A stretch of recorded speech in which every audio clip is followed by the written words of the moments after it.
19,5 minutos, 28 grados de temperatura. Bienvenidos a Puntos de Vista. ¿Qué tal, Fer? ¿Cómo estás? Buenas tardes. Buenas noches ya. Sí. No sé, tiene ese sabor a decir buenas noches. Vos sabés que metafóricamente está una tarde gris, podemos decir, porque qué ilusión había con la selección paraguaya. La gente vibrando a través de la señal de Canal 9 con el partido. Impresionante la audiencia, todo el país parado en esa definición de penales. Y realmente una pena, y hay que superar el momento. Lamentablemente el deporte tiene estas cosas, ¿verdad?, que últimamente nos vienen tocando muy de seguido. Sí, pero al menos son dignos representantes. 100%. Y una muestra clara también de cómo las políticas en cuanto al deporte sirven muchísimo para jóvenes que ven este reflejo, que buscan también en algún momento ser atletas, así como ellos, que están representando ahí en los Juegos Olímpicos al Paraguay. Así que por lo menos desde ese punto de vista yo me atrevo a mirar de una parte más optimista, ¿verdad? Llegamos hasta un punto en donde con nuestra selección mayor a veces nos cuesta confiar un poquito más que podemos llegar lejos, ¿verdad? Así mismo, y otra disciplina que también hoy los chicos tienen la posibilidad de contar con campos apropiados, porque hubo una inversión pública en deportes importantísima en cuanto a montos, que en algún momento seguramente va a redituar también en victorias y, ¿por qué no?, en un estilo de vida sano también para los chicos, para los jóvenes. O hasta conocer también deportes nuevos, ¿verdad? Claro. Eso es lo que te permite tener esta cercanía gracias a la transmisión que estábamos teniendo por el Sistema Nacional de Televisión, que desde chiquito uno ya ve y diga, bueno, pero ¿qué es eso? Claro. ¿Qué es el judo? ¿Qué puede ser? Hay vida después del fútbol. Claro, hay muchos deportes, cierto. De hecho, mañana hay competencia de paraguayos, ya vamos a hablar de eso después, seguramente los compañeros de deporte van a ampliar, pero nosotros nos vamos metiendo en nuestro tema que es político en esta jornada, porque pasamos muchas cosas realmente, ¿eh? Exactamente. Bueno, y ya se venía hablando de hace tiempo de una acusación del Ministerio Público en el marco del operativo llamado en su momento Operativo Escáner, que hablaba de corrupción de funcionarios de la Dirección de Aeronáutica Civil de la DINAC en torno a lo que era la permisividad para el envío de drogas.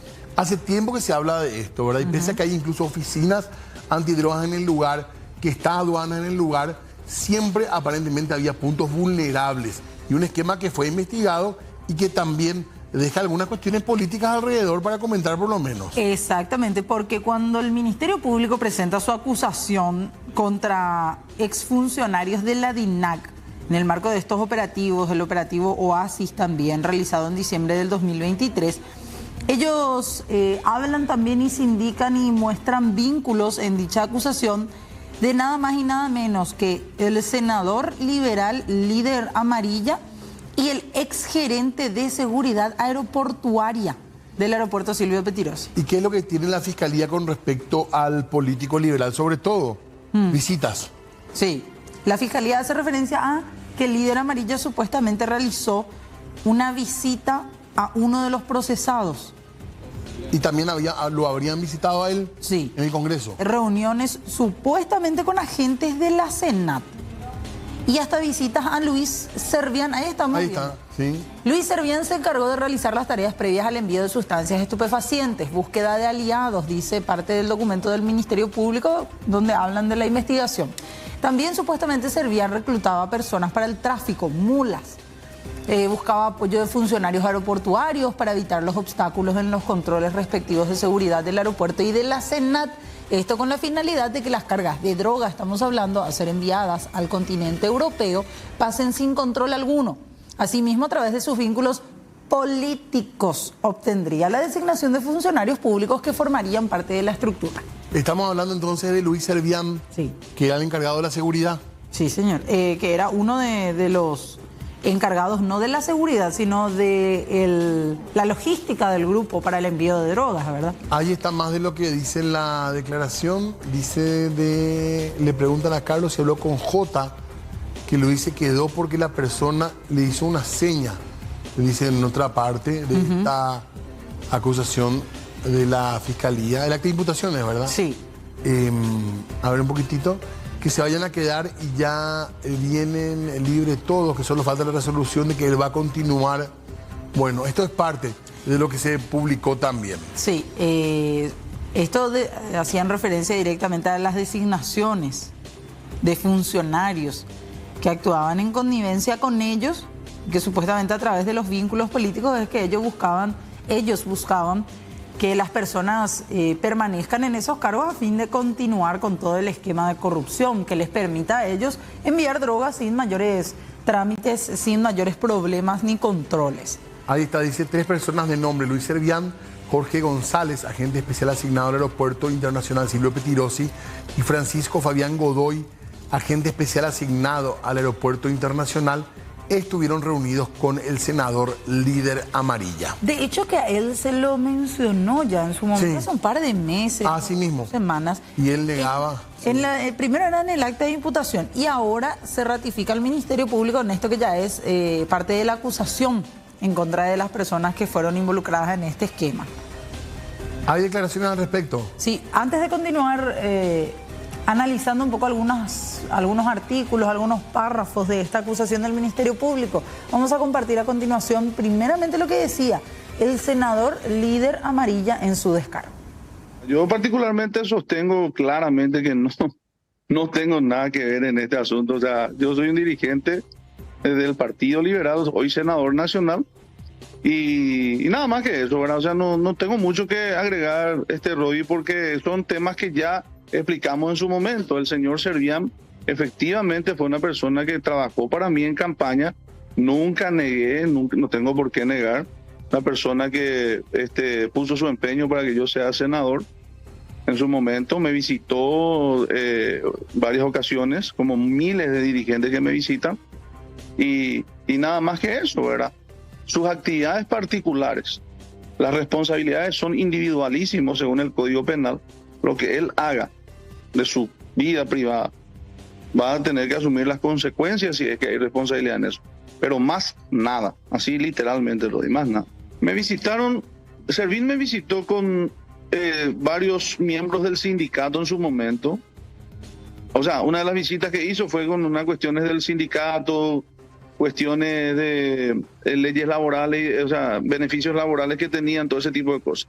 Varias oportunidades me visitó también con otros dirigentes con pedidos políticos. No tengo ninguna posibilidad yo de contratarle a gente. O sea, acá lo que hay que entender es que son órganos dependientes del Poder Ejecutivo y yo no tengo ningún tipo de vínculos ni contactos con ellos para poder acceder a ningún tipo de contratos, ni nombramientos, ni nada. Yo me fui a emboscada a la tarde, en horario fuera de mis actividades laborales, me fui a visitarle a 3 personas realmente que están recluidos ahí en la penitenciaría. Son conocidos que tengo. Fui a visitar, una visita social, saludarlos. Y bueno, entre ellos también estaba este señor. Nada más que eso. La forma, el procedimiento que ellos aplican para poder registrar o no, ya es una cuestión de ellos. Yo dejé mi documento como cualquier otro ciudadano. Y ese tema de que anotan un papelito o no, esa ya es una cuestión de mediática, ¿verdad? O sea, si registran en la computadora o registran en el libro o registran donde sea, ya es una cuestión interna de cada... Bueno, abordamos la investigación. Sí, a ver, recapitulando un poquito. Un grupo de personas que funcionaba, o que mejor dicho, eran funcionarios del Aeropuerto Internacional Silvio Pettirossi, son los indicados en el marco de esta investigación de haber actuado todos ellos en connivencia para poder, uno, permanecer en sus cargos, para mediante esos cargos permitir el envío de cantidades de drogas desde el aeropuerto Silvio Pettirossi hacia el continente europeo, pasando por controles de fino, como se dice comúnmente, sin ningún tipo de control exhaustivo ni que caiga alguna carga de droga. Ese grupo de funcionarios cae detenido primeramente en el 2023, entre ellos ya este ex jefe que es Luis Servián. Pero antes de haber sido detenido por este operativo y por este supuesto hecho de corrupción, es que consta que los mismos visitaron él junto con otras personas, Luis Servián junto con otras personas visitó primero a Líder Amarilla en su oficina en el Congreso el año pasado, pidiéndole su intermediación para permanecer en ese mismo cargo. Eso es lo que dice el acta de acusación. Y con respecto nomás al esquema, Fernanda, un esquema grande, según lo que estaban, lo que escribió también la Fiscalía, sí, en el sentido de que incluso virlaban los controles del aeropuerto Sí. para poder enviar droga a destinos internacionales, principalmente a Europa, incluso contratando gente para hacer este tipo de operaciones. Sí, exactamente. Supuestamente Luis Servián logra, a través del senador líder amarilla, conseguir y continuar, mejor dicho, continuar en su puesto en el aeropuerto Silvio Pettirossi para realizar las actividades ilícitas, es lo que dice el acta de imputación y después la acusación también. Después de que Servián obtiene ese cargo, cumple funciones en la gerencia de seguridad del aeropuerto y opera después también para que otros funcionarios y agentes de la Senat permanezcan en ese mismo cargo, para que básicamente toda la estructura de corrupción permanezca en esos mismos cargos para continuar con los envíos de drogas sin mayores controles. Este es un lugar, digamos, el aeropuerto, un lugar que siempre se le vinculó al cupo político y de Sí. poder de Oscar González Daer. Sí, Desaparece, digamos, en todo sentido Oscar González Daer, en el sentido político, ¿verdad? Primero por los problemas que tuvo, después bueno, su fallecimiento, y el lugar no queda vacío. no, Y se siguen dando estos hechos de salida de droga del Paraguay, por ejemplo. totalmente. Y también de acomodo político, Y la funcionarios. silla no se queda vacía. En estos No, casos, siempre se ocupa por otra persona, ¿verdad? Allí estamos viendo a uno de los involucrados. Te quería nomás comentar y hacer referencia a la fecha, Diego. 21 de septiembre del 2023 es que, según constan las actas de la Cámara de Senadores, líder amarilla recibe en su despacho a Luis Servián, a Jorge González, que es un agente de la Senat, y a otro agente especial de la Senat también. Se reúnen con él. Después de esto se suma el hecho de que con el correr de los meses estas personas caen detenidas, son sacadas de sus cargos, prisión preventiva, se sostienen, se quedan sujetas a la investigación. Pero en este año ya, el 11 de abril del 2024, es que ocurre que Luis Servián, estando ya con prisión preventiva en la penitenciaría de Emboscada, recibe la visita del líder amarilla, que él dice, sí, yo me fui. Y va al líder amarilla supuestamente y se reúne con Servián y con el abogado Carlos Duarte. Eso en abril de este año. Este último abogado cae ya detenido en mayo de este año, meses después nada más, por estar ligado también a la misma estructura criminal según la Fiscalía. Hay demasiada afinidad. ¿Por qué iría, son llamativos los hechos. ¿por qué iría un legislador a visitar a una persona privada de su libertad por tamaño hecho? Por de pronto es esto, una vinculación, ¿verdad? Hasta ahí podemos decir. Sí. No hay nada más formal que esto. No, solamente que se lo menciona, no hay una acusación Claro. o una imputación contra el líder amarilla. De hecho, debería pasar primero por el Congreso también. Claro, pero sí se lo menciona en la acusación en contra de estas otras personas que están siendo investigadas. Y lo escuchamos hace un ratito que él negaba tener algún tipo de implicancia en este tema para la gente que se conecta ahora. ¿Qué dijeron sus colegas parlamentarios? El senador Basilio Núñez habló acerca de este tema. Más que implicaciones, creo que la justicia debe funcionar. Dejar a la fiscalía que haga su trabajo. Hasta el momento, lo que leí, a lo menos, es de que fue visitado por personas ahora que están sindicados o vinculados con el narcotráfico. También figura que él fue hasta emboscado a visitar Entonces, a uno de pero ellos. yo hago una pregunta. Yo fui colega en el periodo anterior de un diputado que estaba preso. ¿Qué me impide a mí visitar a una persona? Puede ser mi amigo, no sé, Fernando, que está por ahí, que es famoso por ahora, mañana puede ir preso. Claro, pero entonces Por sería amigo de narcotraficantes. No, y entonces, pero yo no sabía. Vos, Fiona, mañana podés ir presa. Y había sido trabajar en el microtráfico de drogas. Pero vos sos mi amiga, entonces me voy y te visito. Bueno, y decíamos, es la segunda vez ya que, o la tercera en realidad, en un primer momento ya se había mencionado al líder amarilla, después con el acta de imputación hace un par de meses también, se le hacía la consulta de si él conocía cuando detenían al abogado, me acuerdo. Porque el abogado también llegó a trabajar, creo, el abogado Carlos Duarte, que cayó detenido en mayo, en el marco de la misma investigación, era una persona afín y que trabajó por la campaña de Líder Amarilla. Y ya en su momento habíamos hablado y publicado también acá. Sí, y ya en su momento también Líder Amarilla había negado. He dicho, en mi contra no hay nada, no van a encontrar absolutamente nada, por eso no me investigan a mí. Yo, no es pecado, trabajé con estas personas durante la campaña política, así como se trabaja con un montón de otras personas. Y lo que decía Bachi con respecto a lo que son a veces relaciones que preexistentes, digamos, al conocimiento de que alguien está en el mundo del delito. Esto en muchas ocasiones le hemos visto tener que justificar a los políticos. Previo a saber que alguien está involucrado en un delito. O sea, yo puedo ser, Diego, tu compañera y no saber que vos estás metido en algo tuyo. Claro. Y yo decir, hermano, pero yo no tengo la culpa. Él era mi compañero, pero yo no sabía en lo que él andaba cuando no estaba acá en el programa. Con la fiscalía encima, siendo persona pública. Pero ¿por qué después otra vez se minimiza el hecho de que yo, como en este caso, como legislador, me fui a visitarle a una persona privada de su libertad por este tema? Sí, mi afinidad no era tanta, como dijo Líder Amarilla desde un inicio. ¿Te dirías a verle a alguien así?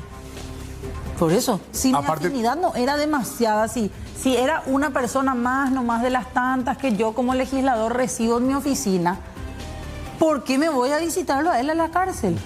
Con un abogado que después termina también implicado en la causa y detenido. Claro, para más sabemos lo que puede significar en un sistema penal, en un sistema judicial, la presencia de una persona con fueros, de un legislador, puede significar un tipo de presión. También en estos casos se les pide también conducta ética a los senadores y diputados. Y ahí también a mí me hace un poquito ruido, ya poniéndome del otro lado de la historia. Sí.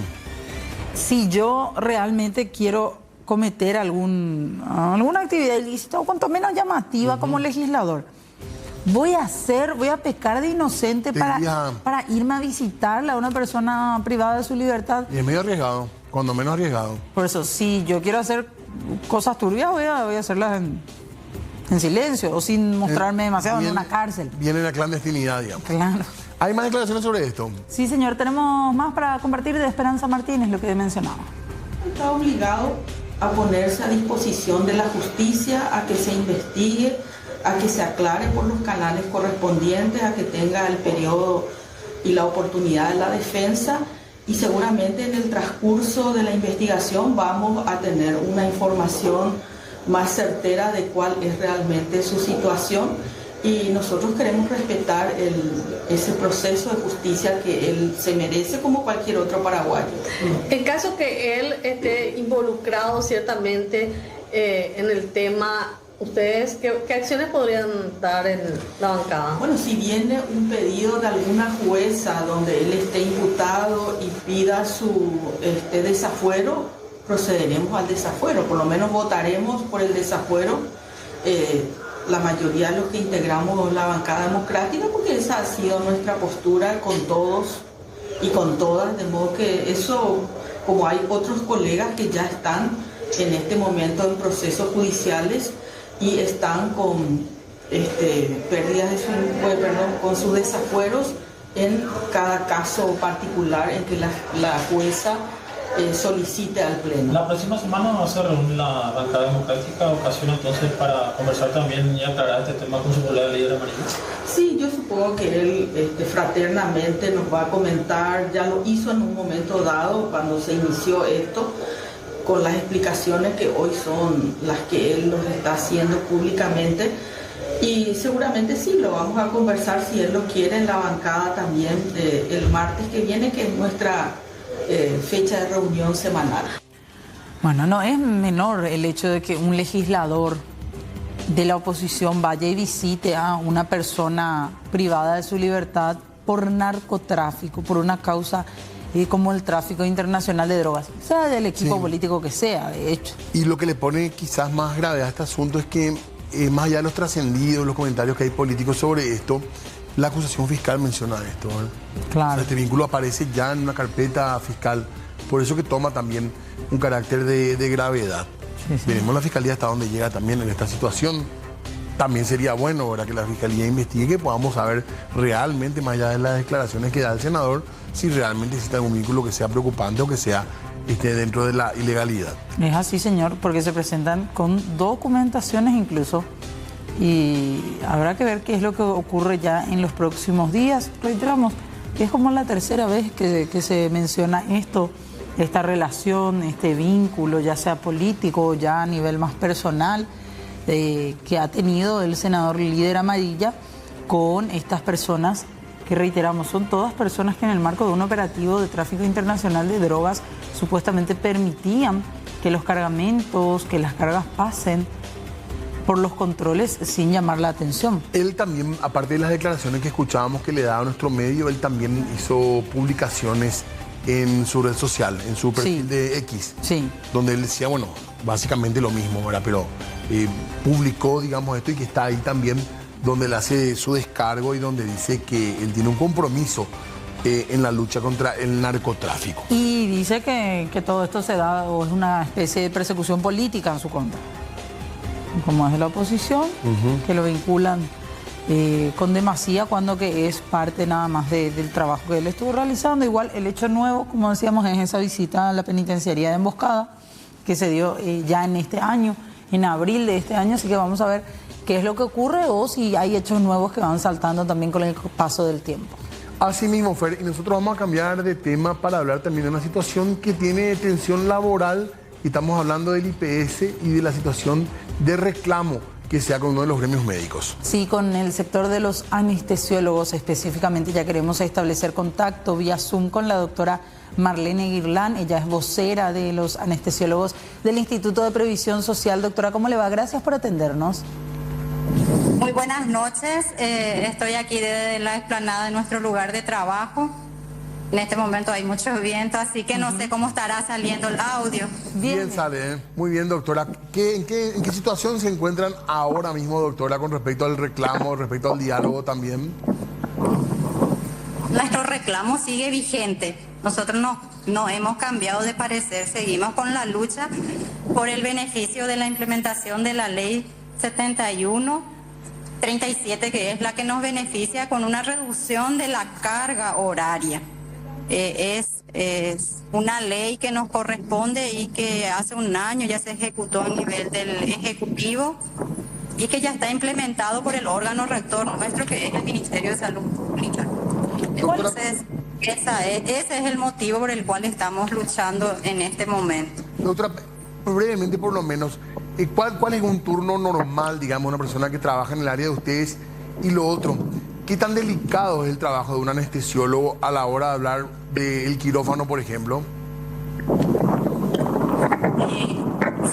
Nosotros tenemos una carga horaria actualmente de 24 horas, que según la necesidad del servicio y la optimización de recursos humanos, se hacen las divisiones correspondientes por jefatura. Entonces, hay colegas que hacen una carga horaria de 24 horas completa, que son lo que se le llaman médicos de guardia, que ellos están 24 horas al día y no tienen otro día más de labor, pero le corresponde hacer feriados, asuetos y todo. O sea, cuando salen esos asuetos que a veces suceden, ellos siguen vigente trabajando. En cambio, hay otra modalidad que hacen 12 horas, entonces esa modalidad se encarga específicamente de las cirugías programadas. Por esa carga horaria de 24 horas. En gran mayoría. Sí. Bueno, vamos a intentar un poquito de mejorar la señal con la doctora, porque estamos teniendo un breve retraso del audio allí con la señal también.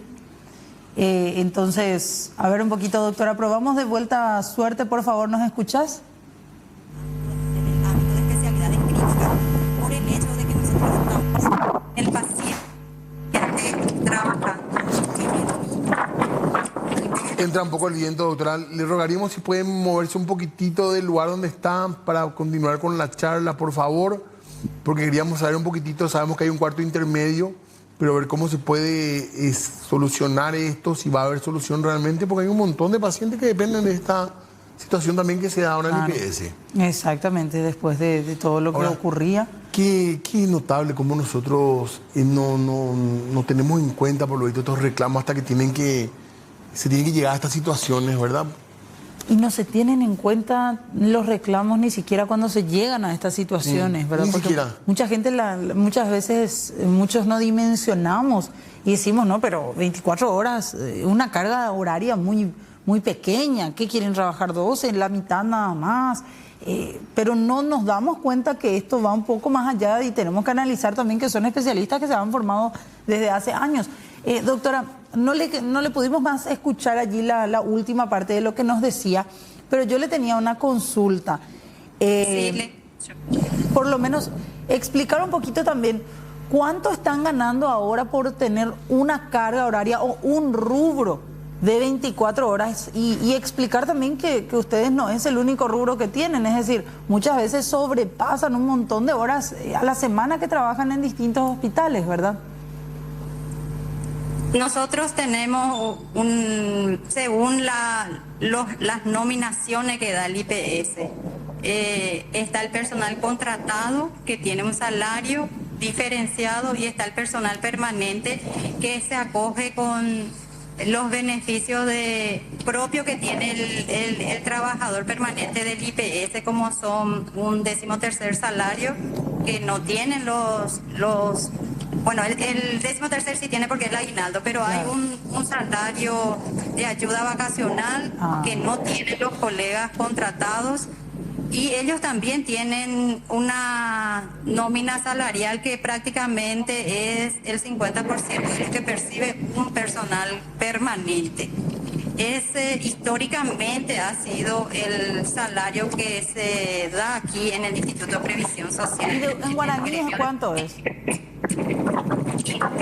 Dentro hay médicos que ganan 7, hay médicos que ganan 8, hay médicos que ganan 5, hay médicos que ganan 4, entonces diferentes situaciones hay. No tenemos un rótulo único en cuanto a unidad presupuestaria, porque eso es la patronal. Claro. Pero el principal tema sería formalizar a la gente que está contratada y también... Realmente ahora nuestra única pelea y lo único que queremos llegar ni siquiera tiene que ver con la dignificación salarial. Nuestra lucha en este momento es implementar la ley que nos corresponde, solo eso. No hay otro aval ni del lado económico ni que estemos postulando por otro motivo. Es el tema horario. Solo la implementación de la carga horaria, que se reduzca esa carga horaria, que se implemente, que se haga así en la gradualidad y todo lo que sugieren, porque todo eso hemos presentado. Nosotros hemos sido muy flexibles, hemos usado todas en el proceso para llegar a esto, hemos cumplido con todas los aspectos legales, hemos recurrido a todas las instancias diplomáticas que podíamos. Ya es la fase última que estamos recurriendo. Doctora, ¿y qué le dicen desde el IPS? ¿Cuál es un tema material? ¿Es la imposibilidad de que se cumplan estos horarios? ¿Cuál es la postura, digamos, las autoridades del IPS? ¿O reconocen el derecho de ustedes? Todavía tenemos esa esperanza de que se subsane este impasse y podamos también nosotros, los médicos anestesiólogos, acogernos a la implementación de la ley. Bueno, ahí estamos escuchando a la doctora Marlene Guirlán, si nos está yendo el audio, está justamente en el lugar, ella del IPS, en el Hospital Central, en medio de esto, que bueno, hubo una reunión con la participación, por supuesto, de las autoridades del trabajo también, tratando de solucionar esto. Claro, para cerrar nada más, doctora, ¿cómo queda la huelga? ¿Ustedes continúan en huelga y cómo queda la mesa tripartita con el Ministerio de Trabajo y con las autoridades? Nosotros realmente todavía no estamos en huelga en este tipo de información. Estamos llamando a huelga para el martes 6 de agosto. Si sigue esta negativa de la previsional de reconocer nuestros derechos. En esta fase totalmente normal están las labores de todos los colegas acá en el Instituto de Previsión Social, tanto las programadas, los métodos, los estudios de diagnóstico y las urgencias. O sea, en esta fase todo sigue igual, todo sigue normal, todo sigue en su carril. Pero lo previsto es para la semana que viene, para el 6 de agosto. ¿Y en estos días avanzó en algo esa reunión, esa mesa tripartita que tuvieron o no? Nosotros estamos desde ayer reunidos con la patronal y ellos siguen sosteniendo que es inviable todas las posibilidades que le hemos planteado. Hoy volvimos a hacer un último planteamiento buscando, porque la autoridad del ministerio en su intervención solicitó a ambas partes una flexibilización para llegar a buen puerto, y entonces en ese aspecto y para demostrar nuestra buena predisposición, porque desde mi punto de vista nosotros no queremos afectar al asegurado. Este hospital es de todos los contribuyentes, de todos los aportantes, y ellos son prioridad y merecen ser atendidos. Si nosotros recurrimos a la huelga es porque es nuestro último elemento como trabajador y es un derecho que tenemos para llegar a nuestros objetivos también. ¿Cuántos son, doctora, en total los médicos, médicas que están en el gremio? La cantidad de médicos anestesiólogos del instituto somos alrededor de 170. Hoy nos dijo la gente de talento humano del IPS Central, que es el que conoce con certeza esos números. Y el total de agremiados somos 132 médicos anestesiólogos. Eso es a nivel nacional de todo el Instituto de Previsión Social. ¿Y todos irían a huelga, doctora? Todos nuestros agremiados van a... Ya. Gracias, doctora. Gracias. Vamos a seguir charlando y aguardando las novedades. Entonces, muy amable de su parte. Muy buenas noches a ustedes. Gracias. Marlene Guirland, ella es médica anestesióloga, contándonos un poco las novedades con respecto a este reclamo que están haciendo. Sí, señor. Del otro lado dicen, pero ¿cómo cubrimos? Los que antes hacían 24 horas, nos va a quedar otro turno de 12 horas por cubrir. Dicen desde... Qué notable, porque creo que es importante lo que ella también dice, porque normalmente cuando se dan estas situaciones de protesta siempre está el tema salarial, que no está mal, ¿verdad? Que se reclame, pero en este caso lo que ellos están viendo es que se cumpla una ley de horarios, ni más ni menos, que debería cumplirse obviamente. Que ya está vigente, o sea, no es que ellos están planteando una ley que sale de su cabeza, hermano, no, esto ya se aprobó, el Ministerio de Salud lo está implementando de manera gradual, porque como te decía, siempre está el problema, ellos dicen no nos van a subir el salario, solo que vamos a trabajar menos horas. Claro. Que es lo que dice la ley, pero igual es una inversión más que tiene que hacer el Estado para cubrir esas 12 horas, ¿verdad? Así mismo, y así como le reclamamos a los médicos, ¿verdad? Porque han habido casos de mala praxis y muchas veces hemos hablado de los errores que cometen, pero también pensemos en que muchas veces no trabajan en las mejores condiciones y se exponen al error por cansancio. Por eso, imagínate que alguien que está trabajando un día completo ya prácticamente sin dormir, venga y te atienda. ¿Te imaginas? Nosotros en esa jornada larga de elecciones, de repente estamos ya medio... Ah, sí, ¿verdad? Y tener que estar ahí en un quirófano. Imagínate, o de 12 horas mismo, ¿verdad? Sí, es mucho tiempo. De por ahí, si no hay muchos casos, tiene la posibilidad de dormir un ratito. Pero si no, claro, no siempre pasa eso. 12 horas, imagínate, ustedes en sus casas, sí. Nosotros que no somos médicos, nos cansamos con 8 horas, 9 horas de trabajo. Y hay una ley aparte, ¿verdad? Ya se discutió esto en su momento, hay una ley que no se está cumpliendo. Vamos a estar atentos nosotros a esto, ojalá que se llegue a buen puerto en esta mesa de negociación y que podamos contar el lunes que está todo normalizado. Si no, van a ir a huelga desde el martes próximo. Así mismo, hay que hacer una pausa. Sí, señor, ya volvemos.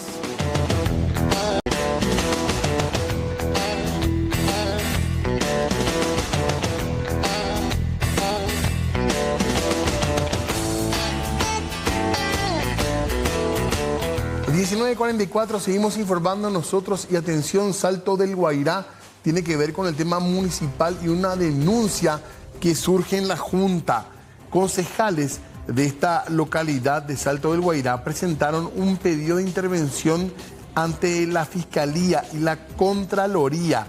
Hablan de un faltante de 30.000 millones de guaraníes en sobrefacturación por obras de infraestructura en la administración de Héctor Morán, el intendente que es Colorado. Lo que decía al menos el concejal Julio Ibarrola, también del Partido Colorado. La denuncia contiene 24 páginas, varias irregularidades que nosotros hemos detectado y hemos denunciado en la Fiscalía General del Estado, donde que el 6 de febrero hemos presentado, el 2 de mayo fue allanada la municipalidad de Salto del Guairá para incautar las documentaciones y de ahí fueron recusados los fiscales intervinientes y pasó en delito económico. Y nosotros creemos que hay un perjuicio de 30.000 millones de guaraníes desde que asumió Héctor Morán al 31 de diciembre, porque nunca nos envió los informes que hemos solicitado nosotros para poder cotejar los gastos, ingresos, ni nada.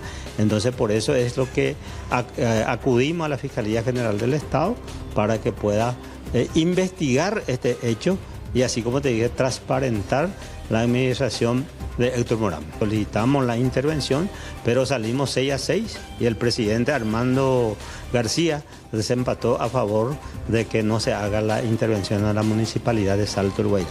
Entonces, nosotros hace rato ya hemos presentado la denuncia. Antes de ese pedido ya luego presentamos la demanda porque sabíamos que nos íbamos a cerrar los números para una intervención. Entonces, hoy vinimos también en la Contraloría General de la República a que termine el informe del dictamen final de la auditoría practicada a la municipalidad de Salto del Guairá, que hace un buen tiempo ya también estamos esperando eso para adjuntar a la denuncia presentada en la Fiscalía de Delito Económico. ¿Tienen comunicación con el intendente o no? No, yo hace 2 veces en todo este periodo hablé con él, en 2 oportunidades nada más.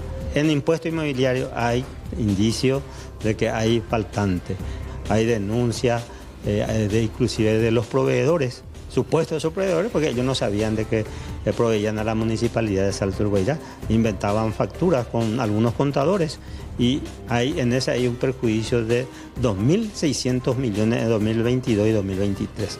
Entonces, ninguno de los balances fueron aprobados como tiene que ser. Este último sí que ya fue peor porque se aprobó fijamente. No se hizo, no hay ningún dictamen de la Comisión Asesora de Hacienda y Presupuesto que se pueda hacer. Entonces se aprobó fijamente.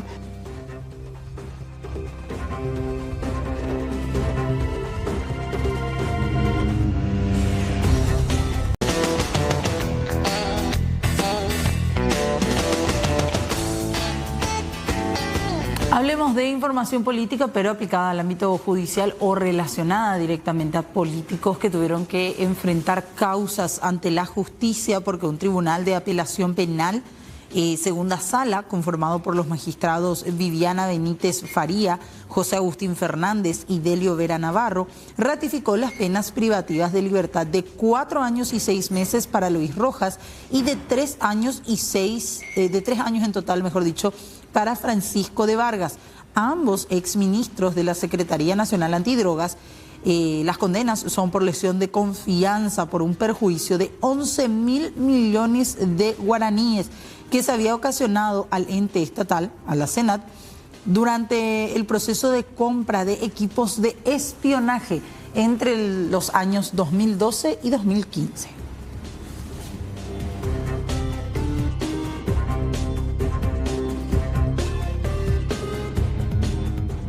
Y atención del ambiente escolar porque arranca finalmente este lunes el plan Hambre Cero.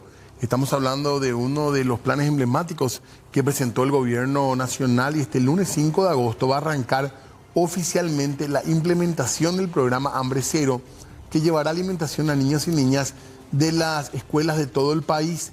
El Ejecutivo estableció distritos prioritarios que son los más vulnerables, identificados según algunos indicadores sociales. En una primera fase se prevé llegar a 2.627 instituciones educativas, pero para el año próximo se busca que sea universal el servicio. El ministro de Educación y Ciencias, Luis Ramírez, explicó que no solamente se dará alimento a los niños que le van a dar la energía para aprender, sino también es un fenómeno que va a desarrollar la economía en las localidades, ya que los proveedores serán también los pequeños productores locales.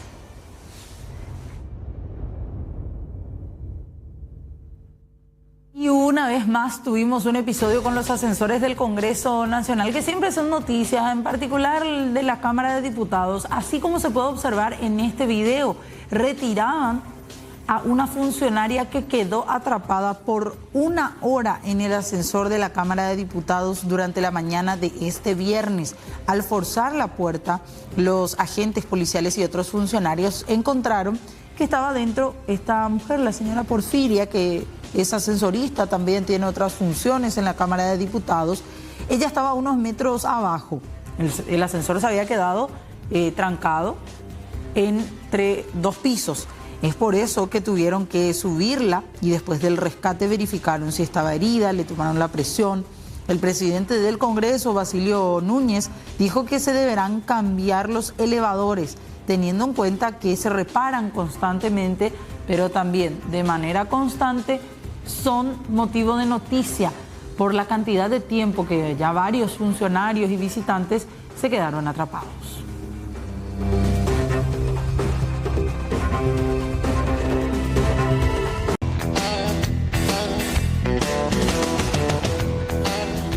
Muy bien, vamos cerrando, Fernanda, nuestra semana aquí en Puntos de Vista. Sí, señor, será hasta la próxima semana con más información política. Gracias a todo el equipo que hizo posible también en estos días que lleguemos hasta sus casas. Nos encontramos el lunes. Sí, señor, buen fin de semana. Hasta entonces.